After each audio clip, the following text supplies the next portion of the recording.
मैं चुनौती देता हूं चीफ मिनिस्टर को, यदि उनके पास ये अधिकार था तो मैं लीडर ऑफ अपोजिशन के पद से इस्तीफा दे दूंगा, नहीं तो अरविंद केजरीवाल मुख्यमंत्री के पद से इस्तीफा दे।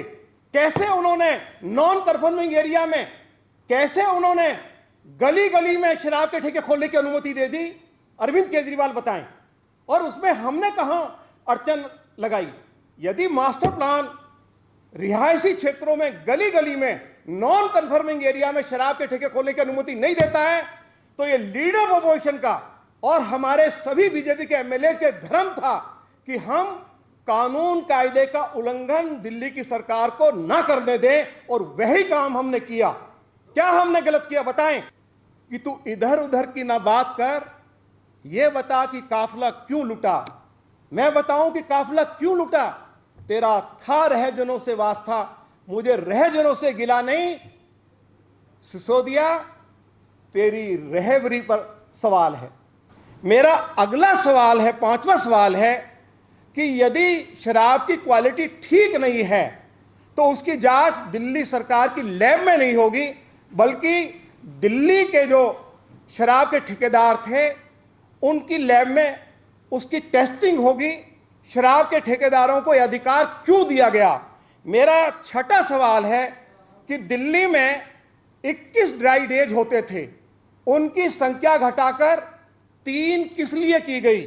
मेरा सातवां सवाल है कि शराब परोसने का समय रात 11 बजे तक होता था, बगैर दिल्ली पुलिस से एनओसी लिए हुए उसको प्रातः 3 बजे तक उस समय सीमा को क्यों बढ़ाया गया? मेरा आठवां सवाल है कि अरविंद केजरीवाल की सरकार ने यह घोषणा की कि हम दिल्ली के लोगों को शराब पीने के तरीके भी सिखाएंगे और उसके लिए दिल्ली में 5 स्कूल खोले जाएंगे। ये बात भी उन्होंने कही।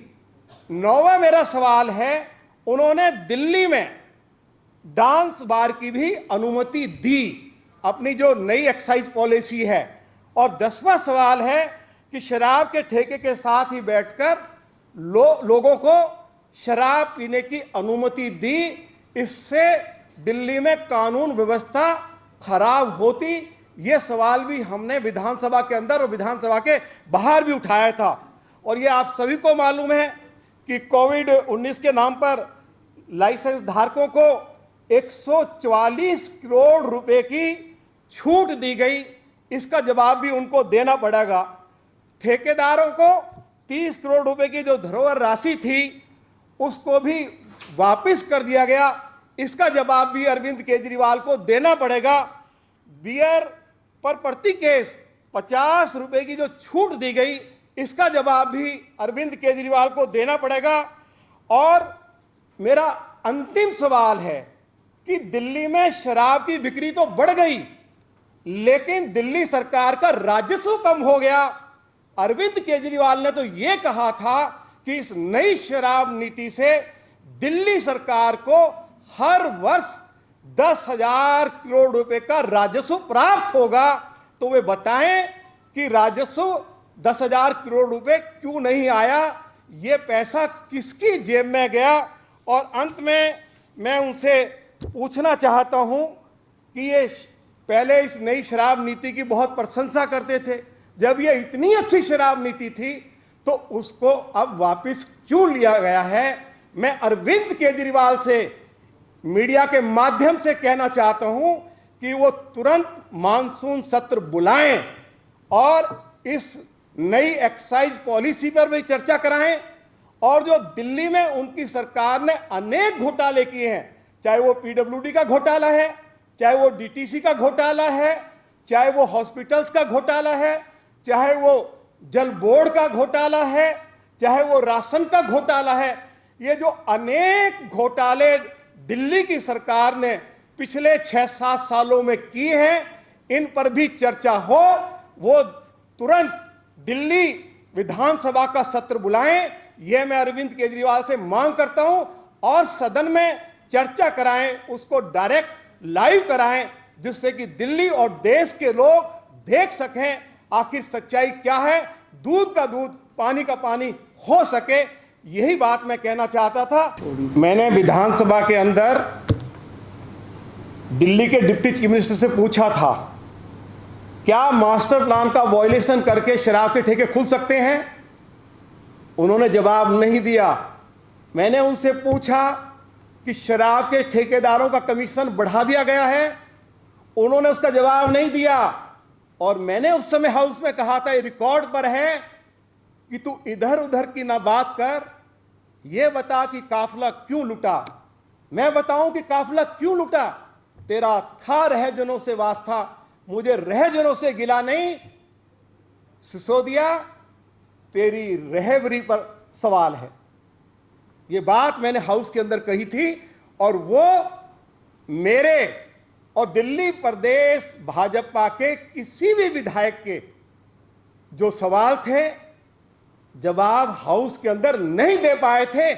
1 मार्च 2022 को क्या उस समय सिसोदिया ने कहा कि बीजेपी की ओर से कोई अड़चन उत्पन्न की जा रही है? उस समय तो सिसोदिया ने कहा कि हमें नई शराब नीति से 10,000 करोड़ रुपए की आय होने वाली है। तो 1 मार्च 2022 को क्यों नहीं हाउस के अंदर, यदि उनके सामने हमारे द्वारा कोई अड़चन उत्पन्न की जा रही थी, तो उन्होंने क्यों नहीं हाउस में इस बात की चर्चा की? मैं पूछना चाहता हूं, और मैं फिर रिपीट कर रहा हूं कि अरविंद केजरीवाल के मंत्रिमंडल ने जो बैठक उनकी अध्यक्षता में हुई, जो उन्होंने नॉन कन्फर्मिंग एरिया में शराब के ठेके खोलने की अनुमति दी, पूरी तरह से कानून कायदे का उल्लंघन हुआ है। सीबीआई को अरविंद केजरीवाल और उनके मंत्रिमंडल के सभी मंत्रियों के खिलाफ मुकदमा दर्ज करना चाहिए। उनके पास ये अधिकार नहीं था, और ये पॉलिसी बनाकर ही उन्होंने दिल्ली के शराब के ठेकेदारों को कहा कि अब आप जहां चाहोगे वहां शराब के ठेके खोल सकोगे। यदि आप खेत में चाहोगे, खेती बाड़ी की जमीन में भी आप शोरूम बनाकर शराब का ठेका खोल सकोगे। तो शराब के ठेकेदारों को लगा कि ये तो बहुत बढ़िया पॉलिसी अरविंद केजरीवाल ने बना दी है, और फिर ये सब कुछ जो रियायतें दी गई, तो ठेकेदारों के साथ, शराब ठेकेदारों के साथ मोटा लेन देन हुआ। आप कानून कायदे का आप उल्लंघन कर रहे हैं चीफ मिनिस्टर होके, इसका जवाब दो। मैं चुनौती देता हूं चीफ मिनिस्टर को, यदि उनके पास ये अधिकार था तो मैं लीडर ऑफ अपोजिशन के पद से इस्तीफा दे दूंगा, नहीं तो अरविंद केजरीवाल मुख्यमंत्री के पद से इस्तीफा दे।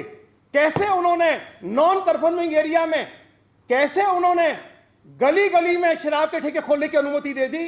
अरविंद केजरीवाल बताएं। और उसमें हमने कहां अड़चन लगाई?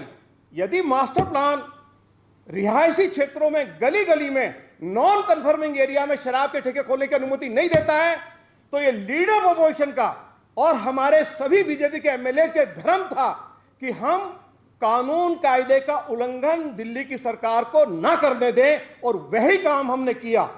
क्या हमने गलत किया बताएं? पहले तो यह बताएं कि मास्टर प्लान का वायलेशन करके उनके मंत्रिमंडल ने कैसे फैसला ले लिया? उनके पास तो अधिकार ही नहीं था। यह अधिकार तो किसी के पास भी नहीं है। मैं आपको बता दूं, यदि कहीं नॉन कन्फर्मिंग एरिया में शराब का ठेका खोलना है, तो पहले आपको मास्टर प्लान अमेंड करना पड़ेगा। पहले डीडीए की बैठक होगी, अथॉरिटी की बैठक होगी, उसमें प्रस्ताव आएगा। डीडीए की बैठक में जब प्रस्ताव पास हो जाएगा, तो वो मिनिस्ट्री ऑफ यूडी को जाएगा, ऑब्जेक्शंस मांगे जाएंगे, और उसमें सुप्रीम कोर्ट भी इन्वॉल्व है। उसके बाद जब मास्टर प्लान अमेंड हो जाएगा, तभी आप नॉन कन्फर्मिंग एरिया में शराब के ठेके खोल सकते हैं, उससे पहले नहीं खोल सकते। अरविंद केजरीवाल, तुमने और तुम्हारे मंत्रिमंडल ने अनुमति कैसे दे दी? ये वो कुछ रिकॉर्ड में होगा। आप मुझे बताइए, जिन एरियाज में आप शराब के ठेके खोलने की अनुमति दे ही नहीं सकते हैं, तो आपने 850 शराब के ठेके खोलने की अनुमति उन क्षेत्रों में कैसे दे दी? आपने 2% से कमीशन 12% क्यों कर दिया? आपने ड्राई डेज की संख्या 21 से घटाकर 3 क्यों कर दी?